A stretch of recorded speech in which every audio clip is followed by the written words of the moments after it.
ਫਾਰਸੀ ਦੇ ਵਿੱਚ ਇੱਕ ਰੰਗਲੇ ਸੱਜਣ ਦੇ ਬੜੇ ਪਿਆਰੇ ਬੋਲ ਨੇ। ਉਹ ਕਹਿੰਦਾ, ਗਿਲੇ ਖੁਸ਼ਬੂ ਏ ਦਰ ਹਮਾਮ ਰੋਜ਼ੇ, ਰਸੀਦ ਅਜ਼ खुशबू महबूबे बदस्तम, जमाले हम नशी मन असा दर करद, वगरना मन हमा खाक के हस्तम। ਉਹ ਸੱਜਣ ਲਿਖਦਾ, ਕਹਿੰਦਾ ਇੱਕ ਦਿਨ ਨਾ ਮੇਰੇ ਘਰ ਦੇ ਬੂਹੇ ਦੇ ਬਾਹਰ ਇੱਕ ਖਾਕ ਦਾ ਹੋਕਾ ਜਾਂ ਹਵਾ ਦੇ ਨਾਲ ਖਾਕ ਉੱਡ ਕੇ ਆਈ, ਮਿੱਟੀ ਉੱਡ ਕੇ ਆਈ। ਕਹਿੰਦਾ ਮੈਂ ਆਪਣੇ ਘਰ ਤੋਂ ਬਾਹਰ ਗਿਆ, ਉਹ ਆਮ ਮਿੱਟੀ ਵਰਗੀ ਮਿੱਟੀ ਨਹੀਂ ਸੀ, ਆਮ ਮਿੱਟੀ 'ਚੋਂ ਖੁਸ਼ਬੂ ਨਹੀਂ ਆਉਂਦੀ। ਕਹਿੰਦਾ ਮੈਂ ਉਸ ਉੱਡ ਕੇ ਆਈ ਹੋਈ ਮਿੱਟੀ ਦੇ ਵੱਲ ਵੇਖਿਆ, ਹੱਥ ਵਿੱਚ ਲਿਆ, ਉਸ ਮਿੱਟੀ ਦੇ ਵਿੱਚੋਂ ਖੁਸ਼ਬੂ ਆ ਰਹੀ ਸੀ ਜਿਵੇਂ ਇੱਕ ਫੁੱਲ ਦੇ ਵਿੱਚੋਂ ਖੁਸ਼ਬੂ ਆਉਂਦੀ ਹੈ।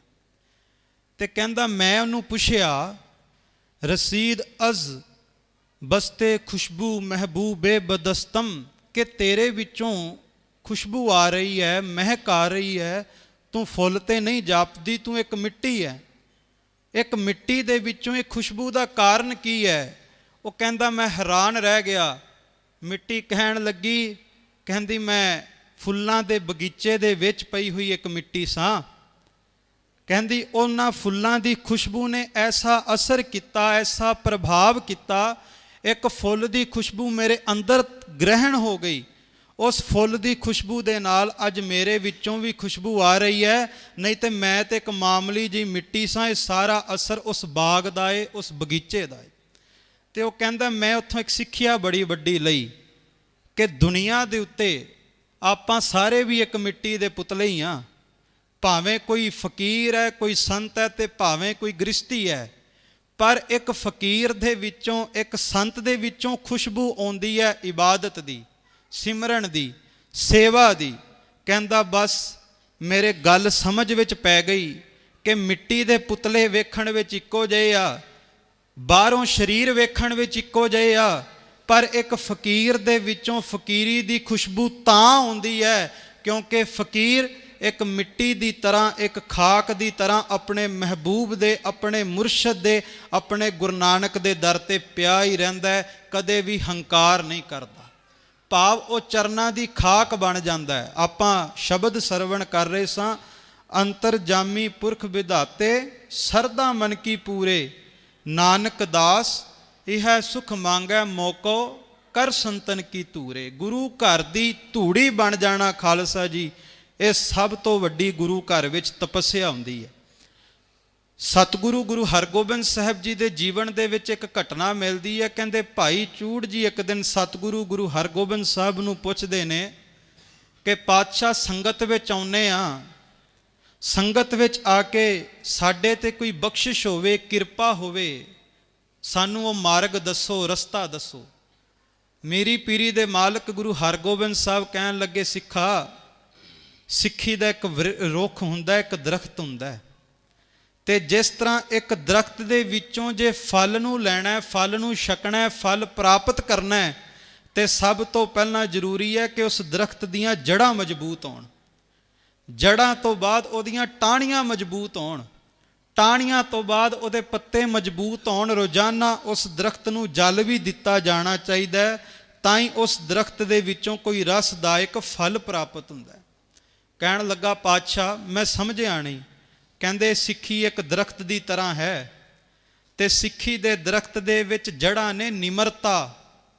ਜੇ ਚਾਹੁੰਦੇ ਹਾਂ ਵੀ ਸਿੱਖੀ ਦੇ ਦਰਖਤ ਦੇ ਵਿੱਚੋਂ ਕੋਈ ਫਲ ਪ੍ਰਾਪਤ ਹੋ ਜਾਵੇ, ਕਿਰਪਾ ਦਾ, ਬਖਸ਼ਿਸ਼ ਦਾ, ਰਹਿਮਤ ਦਾ, ਕਹਿੰਦੇ ਸਭ ਤੋਂ ਪਹਿਲਾਂ ਤੈਨੂੰ ਇੱਕ ਕੰਮ ਕਰਨਾ ਪਏਗਾ, ਨਿਮਰਤਾ ਦੀਆਂ ਜੜ੍ਹਾਂ ਮਜ਼ਬੂਤ ਕਰਨੀਆਂ ਪੈਣਗੀਆਂ। ਖਾਲਸਾ ਜੀ, ਇਹ ਜਿਹੜੇ ਕੁੜਤੀ ਵਾਲੇ ਮਹਾਂਪੁਰਸ਼, ਕਾਰ ਸੇਵਾ ਵਾਲੇ ਮਹਾਂਪੁਰਸ਼ ਸੇਵਾਵਾਂ ਚਲਾਉਂਦੇ ਨੇ ਨਾ, ਇਹ ਨਿਮਰਤਾ ਦਾ ਸਦਕਾ ਸੇਵਾਵਾਂ ਚੱਲਦੀਆਂ।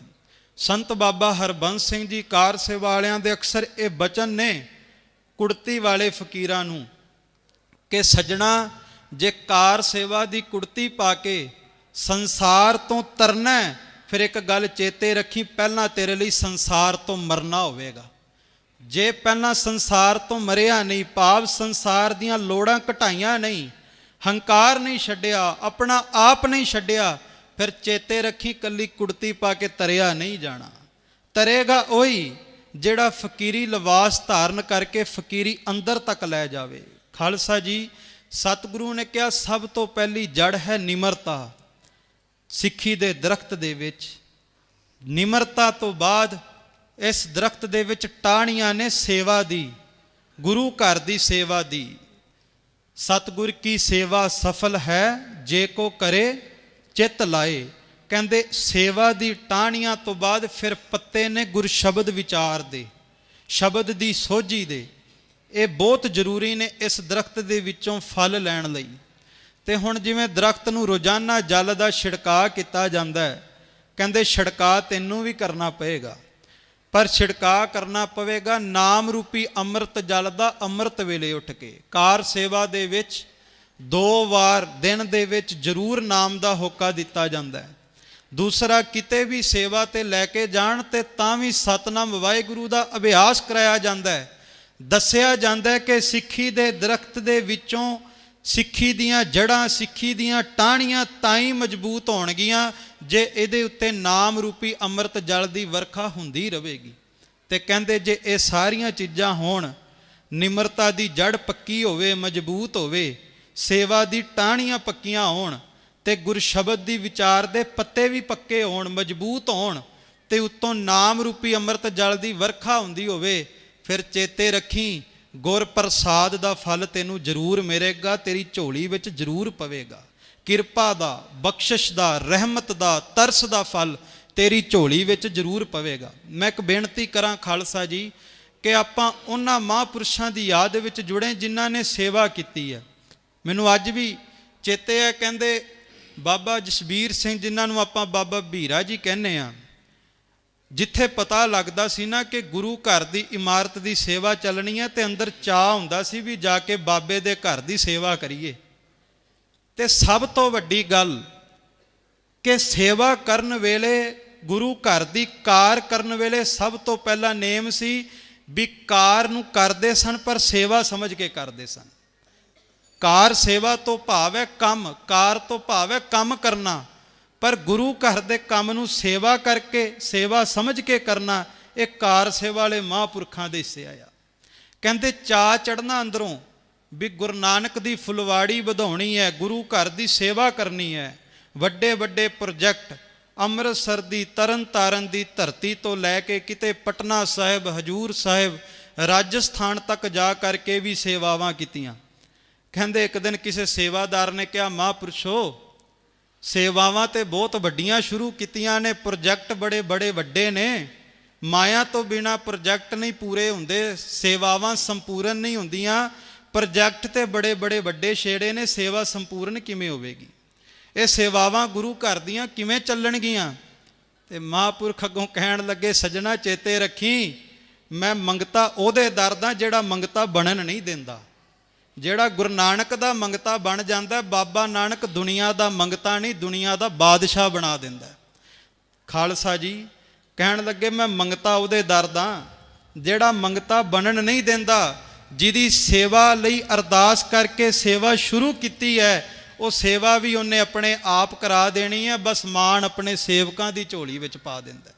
ਤੇ ਇੱਕ ਬਹੁਤ ਸੋਹਣੇ ਬਚਨ ਉਹਨਾਂ ਨੇ ਕਿਹਾ ਕਰਨਾ, मुझे गर्ज नहीं किसी और से, मुझे काम है अपने काम से, तेरे याद से, तेरे जिक्र से, तेरी फिक्र से, तेरे नाम से। कहते मैनू संसार दी गर्ज नहीं, संसार दी मोहताजगी नहीं, मैनू जे किसी चीज़ दी गर्ज है तो परमात्मा दे नाम दी है।